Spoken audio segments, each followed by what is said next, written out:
Welcome to the Open Forum in the Villages, Florida podcast. In this show, we talk to leaders in the community, leaders of clubs, and interesting folks who live here in the Villages to get perspectives of what is happening here in the Villages, Florida. There will be shout-outs for supporters in episodes. In Season 6, we will continue making substantial improvements to the podcast. This is Mike Roth. And listeners, I'm thrilled to share with you this podcast, which is my passion project for you. This podcast brings me joy, brings you knowledge, inspiration, and a lot of things that people need to know about the villages and the people living here. Be sure to hit the follow button to get the newest episode each week. Creating this podcast is a labor of love, even though it demands more time than I can easily spare. Now, here's where you come in. You can help us keep the podcast alive and thriving. How? By becoming a supporter. The easy way for you to support us is to visit our podcast webpage, openforuminthevillagesflorida.com, and click on the supporter button at the top of the page, or the purple supporter box on the right side of the page. Even a small donation of $3 to $10 a month makes a big difference. And guess what? You can cancel your subscription at any time. No strings attached. Your support means the world to us. Stay curious, stay inspired, and keep those headphones on. I hope everyone enjoys today's show. This is Mike Roth and Peter Bernard on Open Forum in the Villages, Florida. This is part 2 on the future of electric vehicles. Mercedes 2 years ago was saying that their corporate design philosophy was going to be EVs in marketplaces like America that has the infrastructure for EVs. And in the rest of the world where there wasn't infrastructure, they were going to continue to produce internal combustion engines, whether gas or diesel. Now they've changed their tune and they're redeveloping their internal combustion engines. And in fact, they released the S58 hybrid Mercedes with a gas engine, with a smaller gas engine with a lot of batteries. And on one side of the car, you have your EV plugs. On the other side of the car, you have your place where you fill it with diesel or gasoline. That car's out of the price range for most people. I saw one last week. It was tagged at $212,000. Wow. Houses cost less than that. Yes, but it's an S-Class. It's the big car with a standard engine of 580, might run $150,000, $160,000. It's a different level of luxury. It's a car with computers, different design philosophy. In the future, hybrids seem to be in demand, the direction people should think of going. Best of both worlds. There are folks out there that are anti-EV and they get worried about getting stuck on the highway and about cold weather and about hot weather. And if you have a gas engine on board, it's a fail-safe backup. It provides some comfort for some folks. I used to own a Toyota Prius. It was a gutless wonder, but I felt good about getting 52 miles a gallon, and I would hypermile it so that I'd get as much as possible. So at a stoplight, I would just creep up, hoping that little gas engine wouldn't kick on. Yeah, well, that was fun. But again, I'm more into speed now that I'm retired. I think hybrids are something that if someone is Plug-in hybrid. if you're not 100% sold on an EV, I think a hybrid would be a good alternative. I've thought about it and think that when you go backwards to a hybrid, you're adding much more complexity and things to go wrong. You're back to oil changes, camshafts, exhaust manifolds, Belts. spark plugs. I saw all the lines after this last storm of people all worried about gas and filling up. I turned to my wife, put my nose in the air and said, I'm filling up in my garage. I leave every day with a full charge. I feel for those people standing in line, and I'm hoping maybe we can convert some of them into EVs. Operationally, I don't leave every day with a full charge. I leave whatever's in there. When it gets down to 30% or below, I'll charge it overnight once every 2 weeks. I think there's a battery health reason for doing it too. Tesla asks that you always be charging. Yep. There's some people that don't have access to charging in their garage. Maybe they live in an apartment and supercharge all the time. The old school of thought was that damaged the battery. I'm reading lately, that's not a problem. Yeah, there hasn't been adequate research, in my opinion. Tesla has been making cars for the masses since 2012. So we have a lot of data, and they collect telematics that you don't even know about. They're collecting data all the time. They have some of the research. Mm-hmm. Something you were going to mention, I thought you were going to mention, was there's a way for some cars, I think Hyundai does this, where they go vehicle to load. If you were to lose power in your house during a storm, you can put a special device on your car and it will power at least a portion of your house for a great amount of time. There are two EVs now have reverse power, where power is two-way out of that outlet. One way to charge the car up, and the other way to run appliances in your home. In the Cybertruck, you can just plug in the back. They have a plug back there, an AC plug, and there's an inverter on board. Oh, that's so you can power stuff. Yeah, like tools or a laptop. No, but I'm talking about bringing 30 or 60 amps of power out of your electric vehicle. And this is in California. You can use to run the appliances in your home, whether it's your air conditioning For a while. or your TV or lights for a couple of days. Wow. Okay. That's impressive. Because the batteries in the EVs are very large. Now, to make that safe, you need to have an outlet which will accept that power. And a lockout. A lockout switch in your breaker box. That's code. To cut off your home from the grid. I used to have a generator back in Pinellas County, and I had installed a lockout device on my breaker box. Simple procedure, flick it. Now I'm the guy responsible for my power, and it would not send current down the line, potentially electrocuting some lineman 4 miles away. I put that in when I bought my first generator. I don't work inside the circuit breaker box. I had Pike Electric. They charged me a lot of money to put a metal plate and move breakers. But the cool thing is, so now EVs are a backup if you lose power. Could be. Right. Very few EVs today have the high power two-way receptacle on the car. I think Hyundai does, because I remember being offered a device that I could put on there, and then I could plug in and run that into my house. Yeah. Mercedes doesn't offer that yet. I'm not sure the Tesla does either. I don't think so either. Most EVs will have that capability by 2026. Cool. Because for Mercedes, it's a whole redesign of the charging circuit to put the Tesla plug at car. And Mike, I know you're familiar with this, but I'll explain it to your audience. The Teslas, it's interesting. The motors are AC. The battery is DC. So when you plug in at your house, it's taking AC and it has to invert it down to DC to go into the battery. And then when you want to drive, it has to change that from DC to AC. When you go to a supercharger, it bypasses that inverter and goes right into the battery because it's going DC to DC. Very interesting. I love it all. Yeah. I think Mercedes must have the same thing. I think so. Because they do have a standard AC plug-in, which you buy, slow charger. Yeah. And then they have the 240 charger, which is relatively speaking fast. Yeah. 30 miles per hour charge, 38 maybe. But the same socket, when you open up an extra plastic cover, you have the direct DC, high speed, 300 or 350 amp. 250 kilowatts. Some of the new electric cars are being built with 800 volts. Yeah, I think the Cybertruck has that, and that's going to allow for even quicker charging. On a Tesla, it takes 35 to 40 minutes to get 80% of my charge. Now, when I pull in, like you, when I go to a supercharger, not down to my last 15%, usually 30, 32, it takes 15 to 20 minutes to get back on the road. That's another thing people harp on with EVs. They say, I'm not going to sit around. It's going to take me so much longer. I get a sandwich, maybe use the restroom, get a Slurpee, and watch the crowds for a couple of minutes. Most of these Wawas, we have an interesting mix of people, so it's fun to people watch. Or I'll go in my car and watch Netflix or YouTube on the screen. As long as the car is parked, you can do that. Yeah. But the Wawa has electric charger, some of them. There's one in Lady Lake. There's one, the Leesburg Wawa that's next to the Mr. Clean car. They have superchargers. Cool. I don't use them because I just charge at my house, but they are all over the place. As I stated earlier, there's more than 50,000 superchargers, and there's more in the pipeline. So what's going to happen when 40% or 30% of the new car production is pure electric? Will the grid be able to handle that? I'm no expert on electric grids, but I've had some people who are anti-EV hit me with that. And from what I know, yes, the grid can handle it. They are taking steps to shed load during peak times. Duke Energy has peak time and off-peak time.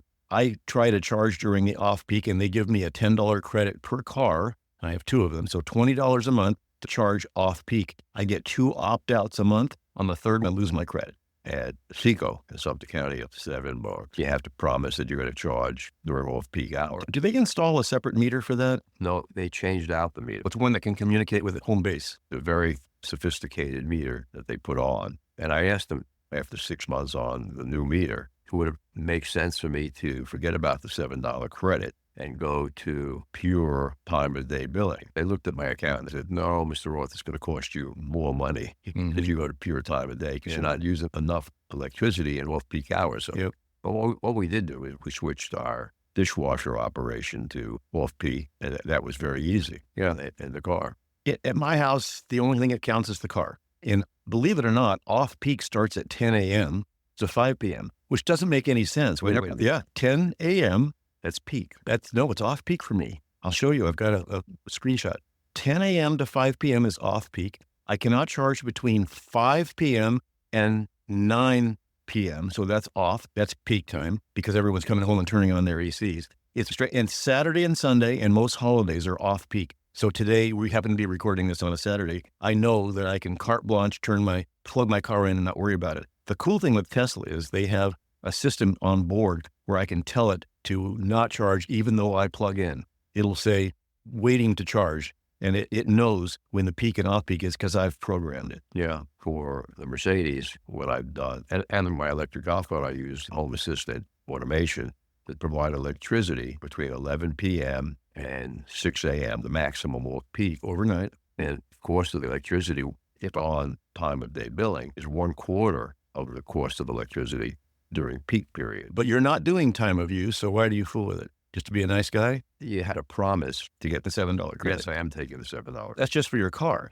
So all that other stuff is just, you're not saving anything. Or does your rate go down during the off-peak? No, it's just a $7 credit. That's why I asked them to do an analysis of my bill. All this about the golf car and the dishwasher, you're not benefiting from that. I'm proving I'm using off-peak power to maintain the $7 credit. Okay.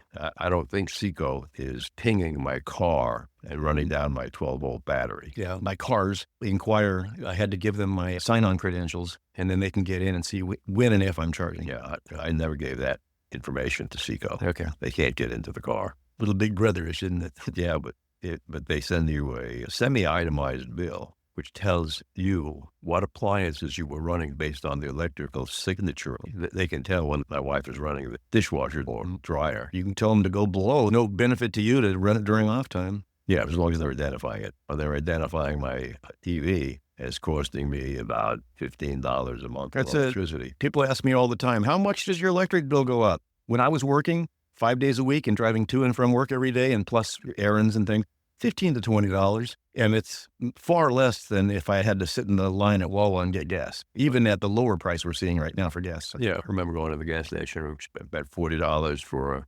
18-gallon gas. Those days are gone. Seriously, and I know some people look at me and they'll go, oh, he's just a snob. I drive by gas stations now and I don't even pay attention to the price because it's not a factor. Don't care. Not even for the golf car. Do you know if they're putting in electric charging stations at the new Buc-ee's on 75? I do not. I think in the past, Buc-ee's has been very pro-EV, so I wouldn't be surprised. I'd love to see it. That seems like a great idea. I've never been to a Buc-ee's, by the way. Neither have I. I've never stopped. I don't understand the charm, but I'm not going to say I don't like it when I haven't experienced it. People have told me that at most Buc-ee's, there's no interior place where you can sit down and eat. They want you to leave. McDonald's in the past used to have really uncomfortable seats, no payphones and no clocks. They wanted you out of there. Maybe when payphones were around, McDonald's didn't have them. And if you ever sat in a McDonald's bench, you don't want to be there for more than the 5 minutes it takes to consume a Big Mac. There were studies that said in New York City, they had a place called Chock Full of Nuts, Korean sandwich place for lunch. And they set their stools and benches up so you were uncomfortable after 15 minutes. Yep. You notice that turnover. Yeah. You notice also that the color schemes inside McDonald's are usually yellows and reds, and that is psychologically means hurry up and get out of here. I never noticed that. Peter, on the Teslas, is there a service interval? They don't want to see you at the end of a year. How often do they want to see you? Never. If you can fill up your windshield washer fluid and change your wiper blades yourself, those are simple procedures. There's a J-hook on the wiper blade, just like any other car. No reason to visit a Tesla shop. To rotate your tires, you can go to Wildwood Tire or Sumter Tire. What about alignment? You can take it anywhere. Does it have rear wheel alignment? I've never done mine, but I go by wear, and if I notice they're wearing uneven, I would take them in, and I've never seen them wearing uneven. If it's grabbing to the left or the right, that might indicate an alignment problem. If you feel a thumping that could be out of balance, you can go to any tire shop for that. People ask me all the time on my Tesla Software and Updates Facebook page, where can I go for tires? Anywhere. Go to your Shell station and have them do it. Not so with the Mercedes. They have a special Hunter computerized alignment machine because they do four-wheel alignment. How much does that cost? $250. Ouch. Hey, I went over a curb and I didn't respect the warning signal. Kept going. Went over, damaged the wheel. Ouch. And it had the wheel fixed cosmetically, but the steering wheel was no longer centered. So I go in, they had to do a four-wheel alignment on it to straighten the thing out. But the service cycle in the Mercedes is every 2 years. And I think they're bringing it in to change out that coolant antifreeze primarily. And cabin filter. They do the cabin filter and check the brakes. If you're using regenerative braking, the brakes don't get used much. And now for some information from Dr. Craig Curtis about his Alzheimer's disease seminar. So if one of our listeners want to go to one of your seminars that you put on regularly, how do they make a reservation to do that? The easiest way is to go to our website, which is www.craigcurtismd.com, or call our office at 352-500-5252. Thanks, Dr. Curtis. With over 20 years of experience studying brain health, Dr. Curtis's goal is to educate the Villages community on how to live a longer, healthier life. To learn more, visit his website, craigcurtismd.com, or call 352-500-5252 to attend a free seminar. I used to sell Teslas, and people would ask about brakes. I'd say, you'll never need a brake during the life of the car. I had a 2019 Model 3, and I had people look at it, and they said, they look brand new. What did you do with your old Tesla when you bought this new one? I traded it in at the Tesla-owned store. There are no Tesla dealerships. Dealership would imply there's a third party that's licensing, blah, blah, blah, the story. Like Chevrolet sells through dealerships. As a matter of fact, there are still states in the union that don't allow direct sales of cars.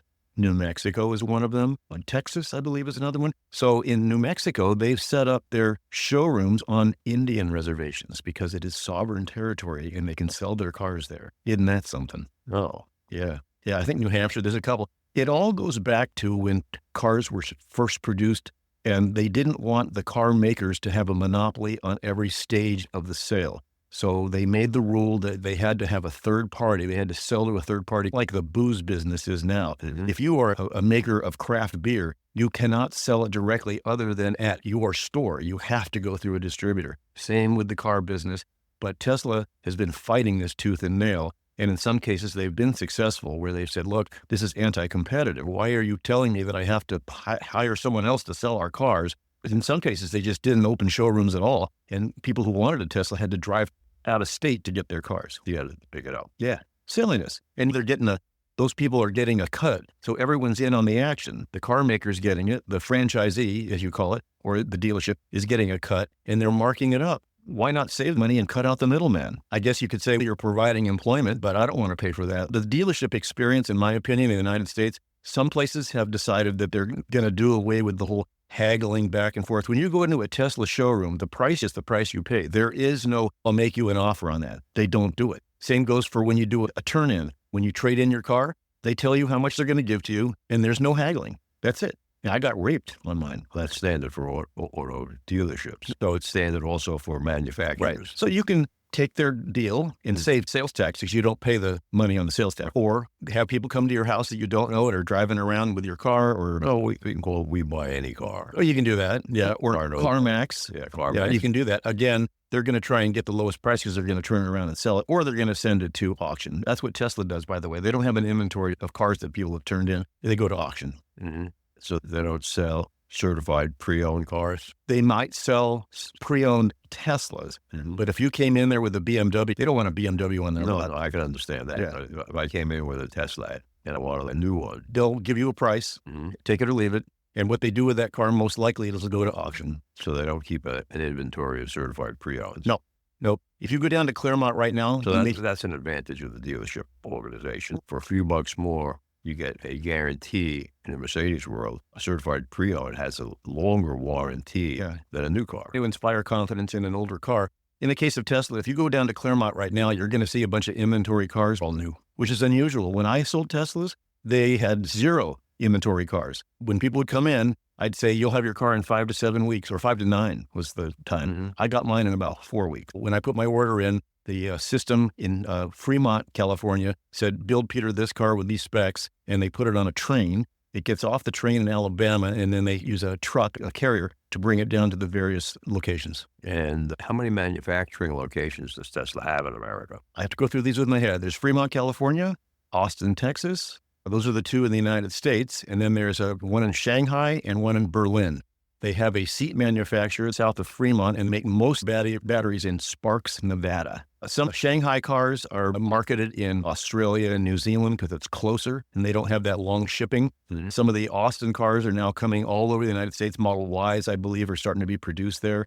The Tesla Semi is being produced there, and that's fascinating. I love that Semi. They're saying that it can cut down the cost to people who need to ship things. I don't know what the figure is, but it's amazing. They do have special superchargers for those semis. Pepsi's been a big customer for Tesla, and now there's others that are getting on board. Mm-hmm. How many of the semis has Tesla actually built? I'm going to take a stab at a couple of hundred. Mm-hmm. They are not grinding them out as they do Model Ys and 3s, but I saw an overfly of the Austin plant recently, and they had dozens of them sitting there, all white and ready to get logos on them. Let's change the subject now and talk about the Tesla auto-driving taxi cab recently. Robo-taxi or cyber-taxi. With no steering wheel, right. No gas pedal, no brake pedal. We never have a gas pedal, but yes, they had a special event out at California. I believe it was on the Warner Brothers lot. Elon Musk and his assistants demonstrated the idea of just summoning a cab and having it appear and then take you where you want. The good news, it was exciting. The cars looked nice, and he thinks that's the future.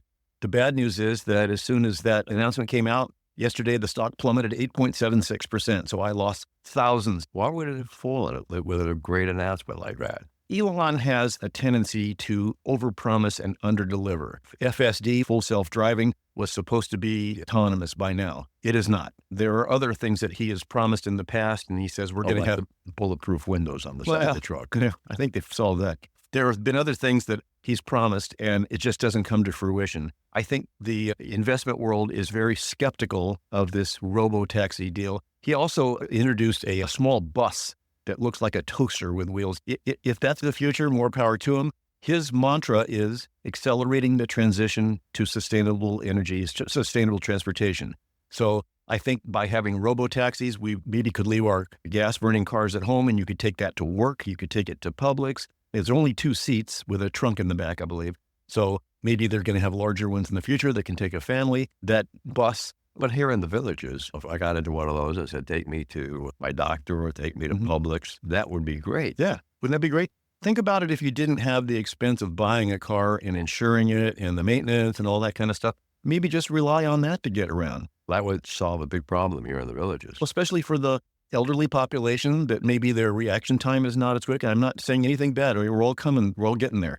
Wouldn't it be nice to just be able on an app on your phone just to say, pick me up and take me to Publix? And then it would show up later on when you're ready to come home. Yeah, that would be fantastic. With my car now, I can say, take me to whatever, and it'll drive me there. Minimal interventions usually. Yeah. Minimal. Yeah. You got to pay attention. It's not level 4. You got to pay attention. People on the road here don't know how to run in a roundabout, make a left turn and then to the flow of traffic are dangerous. Yeah. Okay. In terms of self-driving features, Tesla uses 8 cameras. Do they use any LIDAR or sonar? Nope. Used to be. We used to have sonar on our car in the form of a radar in the front right bumper that was deleted.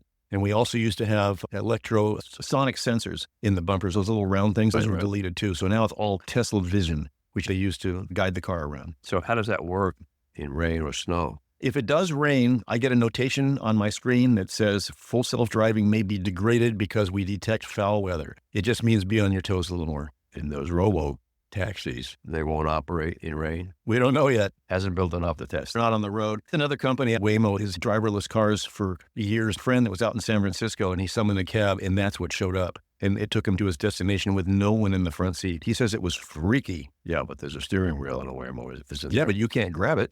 You're in the back seat. Yeah, but there's a steering wheel. Yeah, but there's no one sitting there. More equipment. And some standard car outfitted. But on top, Waymo has this circulating thing that's constantly checking, and they're using LIDAR. LIDAR is excellent. Yeah. Elon Musk years ago poo-pooed LIDAR and said he'll never put it in his car. The company that makes LIDAR, you know who it is? I think they recently gave up on making them anymore. So I'll be curious to see what Waymo does. And Waymo has I think Google is a backer of them. Yes, they are. Yeah. But LIDAR does a heck of a good job in limited vision through rain or snow. Yeah. LIDAR, I think it stands for light radar, so it uses light beams, and it's constantly inquiring. I've seen the screen that it's seeing, and it's constantly inquiring what's that within. It knows what's going on. Same with Tesla Vision. It's constantly wanting to know what's that and trying to identify it. Is that a biker? Is that a motorcycle? Is that car going to cross in front of you? So how come there have been so many accidents with self-driving? Actually, there have not. There have been celebrated accidents where people do stupid things. In Texas, a couple of dudes claimed they were in the back seat using full self-driving, crashed into a tree and died. You have to have a butt in the seat to engage full self-driving, so that was lie number one. And back during the time when they were doing this, FSD required lines on the road to guide it. They've since solved that problem, so it doesn't need lines on the road. But back during this time, it needed lines. Line number two, you had to have a line on the road, and there weren't in the neighborhood. So that was a total fallacy that those guys crashed because of Tesla FSD. There have been crashes where it's plowed into a police vehicle. There was the famous one where it didn't see a roadside truck. And yeah, it is. They call it supervised. It used to be called beta. Now it's FSD, full self-driving supervised. And you sign off when you agree to use it that you're going to, I call it babysitting. I don't play cards with my wife and carry on a huge conversation looking to the right. And by the way, there's a camera inside that knows if you're not looking outside the road. And I get warnings. If I fool with my sunglasses or reach for my cell phone in the past, it tells me, pay attention. And if I get too many of those, I get a strike and it disengages my FSD. Yeah. If I go over 83 miles an hour, it'll disengage my FSD too. That's a good idea. Yeah. My electric actually, at higher speeds, will say that it's unhappy at reduced speed. They don't like the draw rate on the battery. It heats up the cables, heats up the batteries, and reduces your range. I love my FSD. I just got it recently. They allowed everyone that has a Tesla to have a month's worth, and I tried it out, and then that went away. And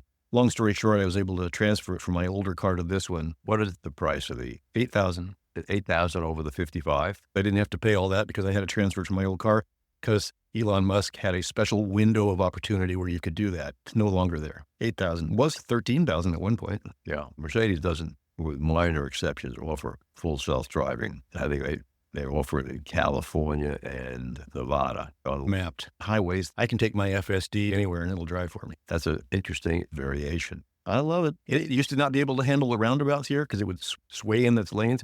It does now. It does not see the swing arms. When I get too close to a swing arm, I have to take over. Oh, really? Yeah. You'll go right through them and take them down.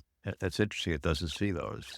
When I disengage FSD, I can and then a thing comes up on my screen that says what happened, and I can record a short reason as to why I disengaged, and that gets sent to Tesla. Yeah, because it seems like they don't move the locations of the gate arms. And no, doesn't see them. I've tried. I've come out of them fast thinking, okay, stop. Nope, not going to stop. People with two eyes hit them 250 times a month. And the cost is bucks to replace. They know if you do it because they've got a camera on the front and back. You're going to get caught. They send you the bill. It's an interesting problem since we're not officially a gated community. But we get a discount on our insurance for being gated, so I'll let them think that. And when I was doing my homeowner's insurance, they said, oh, you live in a gated community, you get us $13 less. It's not a lot. What company was that? For my homeowners. Peter, thanks for being on the show. Always fun, Mike. I hope people found some of this interesting. Great. Thanks a lot, my friend.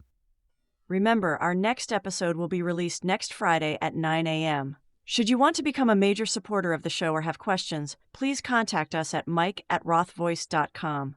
This is a shout-out for supporters Tweet Coleman, Ed Williams, Duane Romick, Paul Sorgen, Kathy Loving, and Dr. Craig Curtis at K2 in the Villages. We will be hearing more from Dr. Curtis with short Alzheimer's tips each week. If you know someone who should be on the show, contact us at mike@rothvoice.com. We thank everyone for listening to the show. The way our show grows is with your help. Text your friends about this show if you enjoyed listening, or just tell your friends about the show. The content of the show is copyrighted by Roth Voice 2024. All rights reserved.